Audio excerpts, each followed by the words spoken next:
វិធីព្យាបាលទៅលើជំងឺអុចត្នោតនិងធាតុសកម្មថ្នាំដែលយើងប្រើក្នុងការព្យាបាលជំងឺអុចត្នោតជំងឺអុចត្នោតពេលកើតមានដំបូងបងប្អូនតែងតែសង្កេតឃើញស្រូវបងប្អូនអុចពណ៌រាងត្នោតដូចជាគ្រាប់ល្ងអញ្ចឹងហើយបន្ទាប់មកវាអាចរីករាលដាលធ្វើឲ្យស្រូវបងប្អូនឆេះស្លឹកឬមួយក៏អាចនឹងបង្កខ្លាំងអាចធ្វើឲ្យស្រូវងាប់ដើមបានដូចគ្នា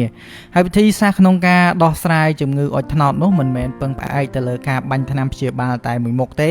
បងប្អូនអាចប្រើថ្នាំព្យាបាលលាយទៅជាមួយនឹងជីបំពន់បានដូចគ្នាហើយធាតុសកម្មថ្នាំដែលបងប្អូនគួរតែប្រើក្នុងការព្យាបាលជំងឺអុចត្នោតនេះបងប្អូនអាចប្រើធាតុសកម្ម Propiconazole ហើយលាយជាមួយនឹងជីបំពន់ដែលមានសមាសធាតុ Potassium លាយជាមួយនឹងស័ង្កសីដើម្បីជួយជំរុញក្នុងការព្យាបាលហើយនឹងផ្ដល់កម្លាំងឲ្យស្រូវយើងមានកម្លាំងឡើងវិញហើយសម្រាប់រូបមន្ត Propiconazole នេះធាតុសកម្មនេះវាបានទាំងព្យាបាលហើយនឹងការពារកុំឲ្យរីករាលដាលនៃការកកើតនៃជំងឺអុចត្នោតបន្តទៀត